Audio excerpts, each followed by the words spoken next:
Bismillahirrahmanirrahim. Assalamualaikum warahmatullahi wabarakatuh. Innal hamdalillah wassalatu wassalamu ala Rasulillah wa ala alihi wa sahbihi wa mawalah. La haula wa la quwwata illa billah. Wa ba'du, qala Allah subhanahu wa ta'ala fil Qur'anil Karim, a'udzu billahi minasy syaithanir rajim. Ya bani Adam, khuzu zinatakum 'inda kulli masjid. Wa kulu washrabu wa la tusrifu innallaha la yuhibbul musrifin. Wa kama qala nabiyuna Muhammadun sallallahu alaihi wasallam, innama halaka min qablikum bi thalathi khisalin, bi fudulit ta'am wa fudulil kalam wa fudulin ni'am. Al hadis rawahu Ibnu Majah. Shadaqallahul azim wa sadaqa rasuluhun nabiyul karim. Bapak-bapak dan ibu-ibu jamaah salat Isya maupun salat tarawih yang sama-sama dirahmati Allah dan yang kami hormati, bersyukur kita kehadirat Allah Subhanahu wa taala atas segala karunia dan nikmatnya yang tiada hentinya dilimpahkan dan dicurahkan kepada kita sekalian. Termasuk hujan yang lebat barusan ini, itu salah satu karunia Allah. Harus kita terima dengan segala senang hati. Walaupun terkadang kita anggap itu sebagai satu gangguan dan halangan. Tapi ketahuilah hujan itu adalah karunia dan nikmat Allah yang perlu disyukuri. Alhamdulillah. Bersalawat kita kepada junjungan Nabi besar Muhammad sallallahu alaihi wasallam dengan senantiasa mengucapkan Allahumma salli wa sallim wa barik ala sayyidina Muhammad wa ala alihi wa sahbihi ajma'in. Semoga kita semua nanti pada saat menghadap hadirat Allah Subhanahu wa taala kita senantiasa mendapatkan syafaat dari Rasulullah sallallahu alaihi wasallam. Salah satu orang yang dijanjikan akan mendapatkan syafaat adalah orang yang memperbanyak baca Al-Quran, terutama di dalam bulan suci Ramadan. Semoga kita semua dimampukan oleh Allah Subhanahu wa taala. Amin ya rabbal alamin. Jamaah yang dirahmati Allah, tema yang disuguhkan kepada kami pada malam hari ini untuk kami sampaikan ialah tentang pentingnya pengendalian diri di dalam kehidupan kita di dunia ini. Jadi sederhana, pengendalian diri penting. Dalam bahasa yang lain, urgensi pengendalian diri di dalam menjalani kehidupan ini.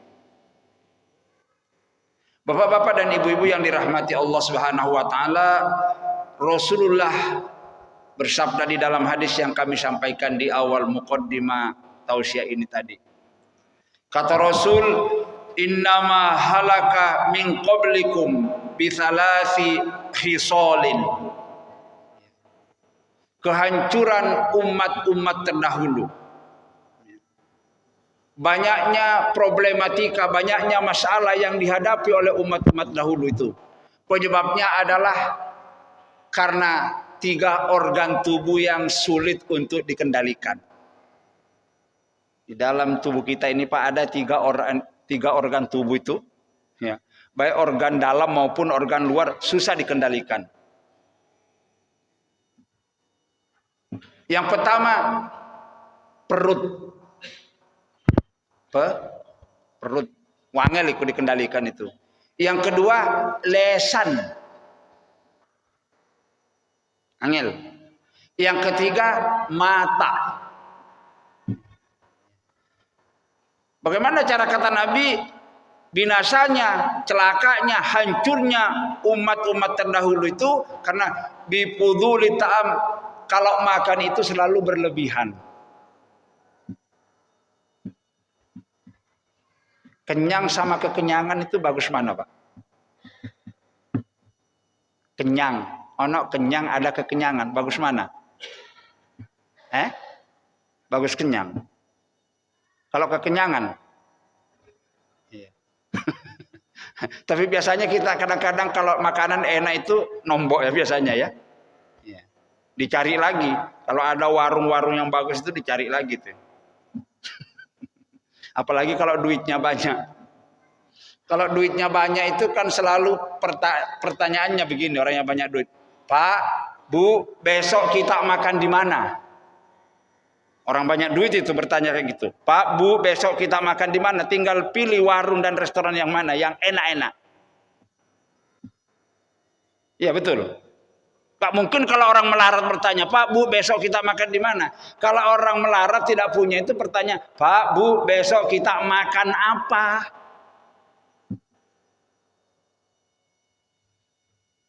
Ya. Tapi kalau orang-orang beriman, kayak bapak-bapak dan ibu-ibu ini, apalagi orang-orang beriman itu pertanyaannya lain lagi. Apalagi bulan suci Ramadan. Bapak, Ibu, besok siapa yang bisa kita beri makan? Nah ini. Siapa yang bisa kita beri makan? Itu pemikirannya orang-orang beriman. Kalau makelar lain lagi. Pak, Bu, besok siapa yang bisa kita makan? Makelar. Makelar yang tidak beriman. Jadi selalu mencari mangsa, siapa yang kira-kira bisa akal-akali, bisa ditipu, dimakan duitnya dan sebagainya dengan cara-cara yang batil, yang tidak halal.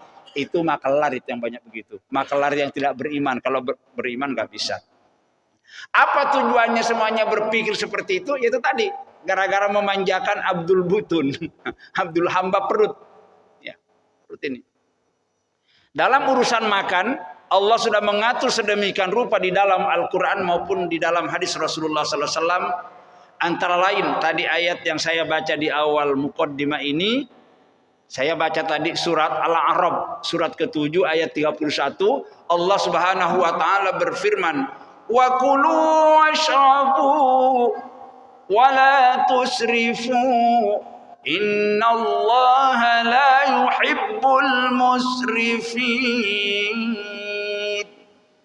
Itu ayatnya ada yang terpotong sedikit. Awal ayat itu, ya bani Adam, wahai seluruh anak cucu Adam, khuzu zinatakum inda kulli masjidin.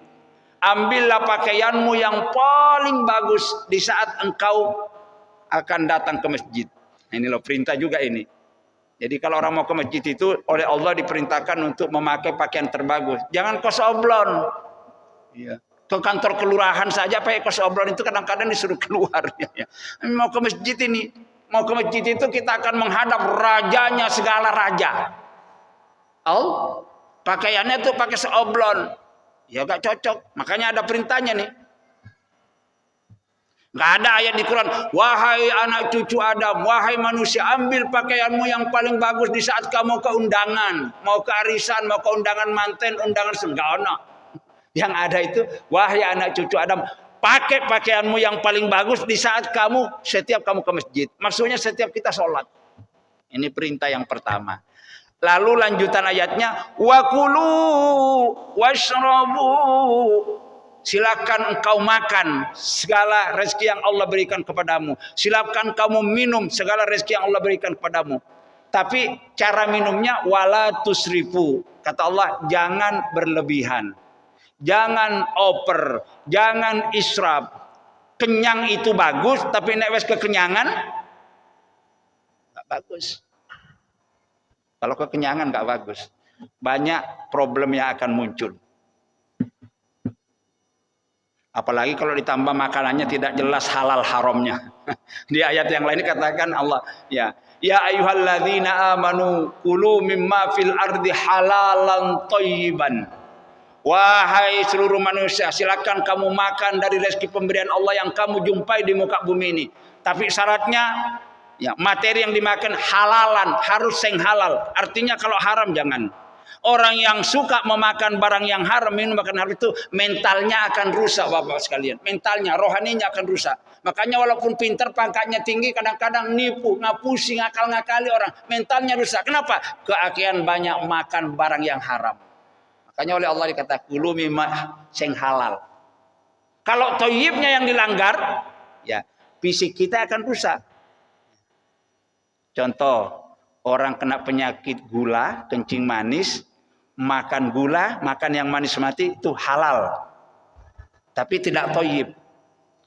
Orang punya penyakit gula semakin banyak makan yang manis tambah mempercepat kematiannya.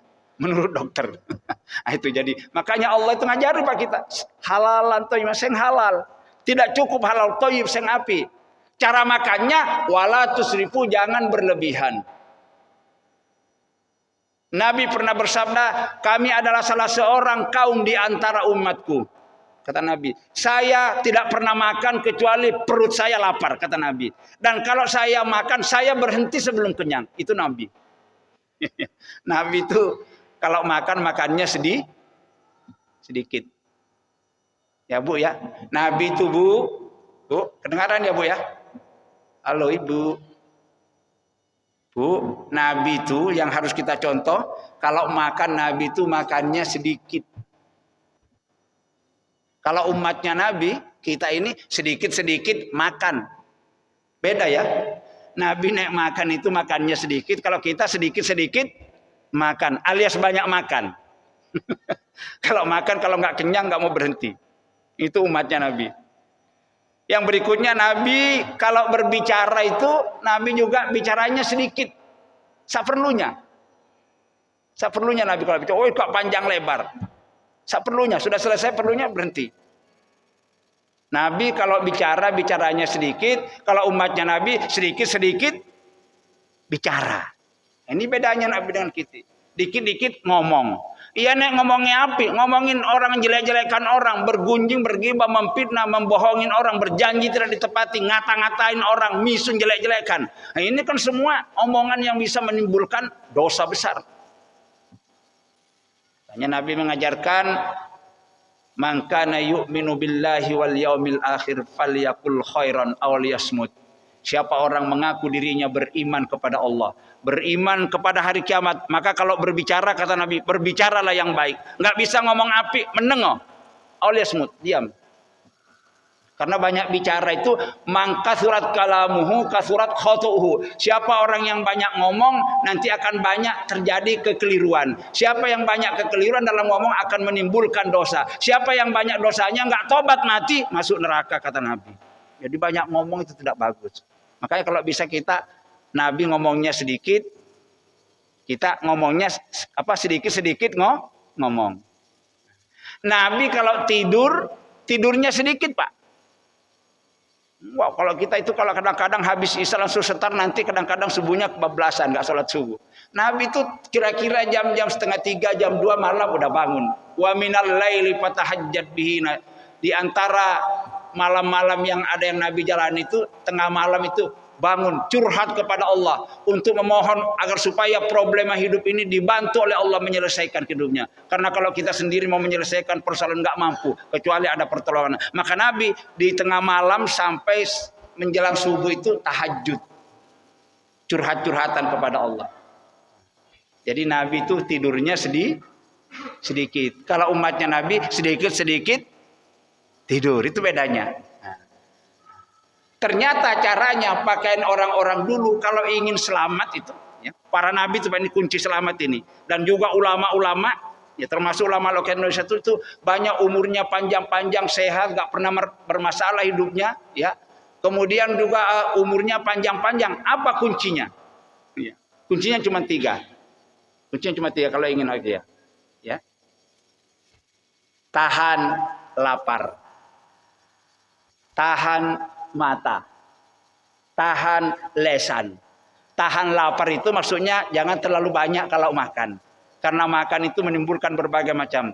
Jangan terlalu banyak tidur, jangan terlalu banyak bicara. Itu maksudnya tahan perut, tahan lapar, tahan lesan.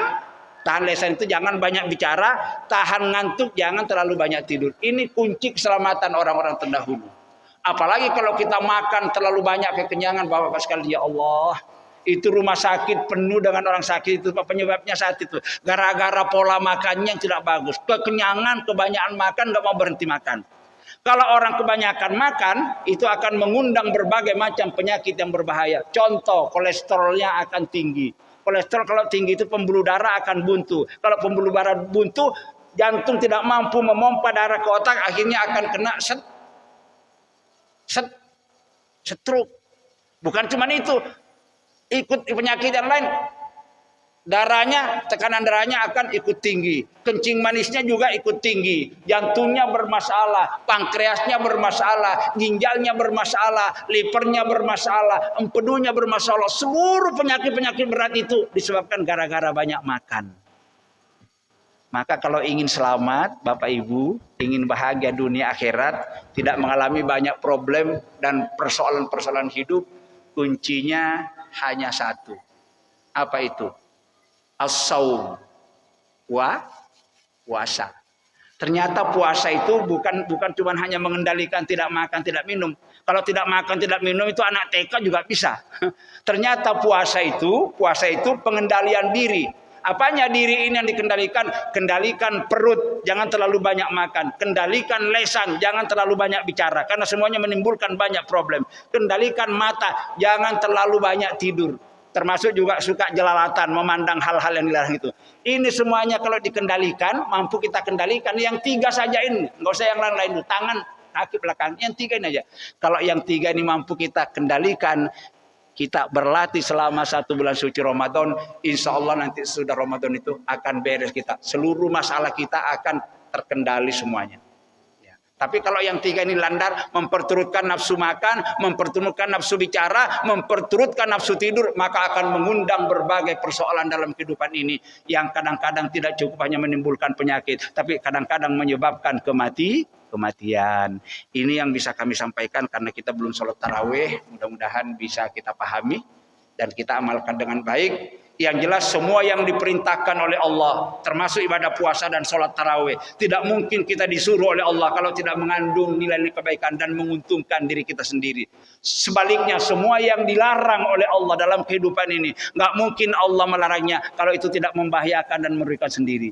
Maka orang yang mampu senantiasa taat kepada Allah, mengikuti perintahnya, menjauhi larangannya, yakin dan pasti akan tentram, selamat, bahagia hidupnya di dunia sampai di akhir.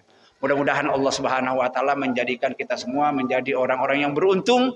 Amal ibadahnya di dalam bulan suci Ramadan dilipat gandakan, pahalanya berkali-kali lipat sebagaimana janji Rasulullah, dan semoga segala dosa-dosa yang kita perbuat di masa yang lalu senantiasa nanti diampuni oleh Allah Subhanahu wa taala dengan kekuatan ibadah yang kita persembahkan melalui bulan suci Ramadan ini.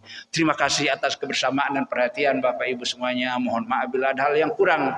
Kami akhiri billahi taufiq wal hidayah. Wassalamualaikum warahmatullahi wabarakatuh.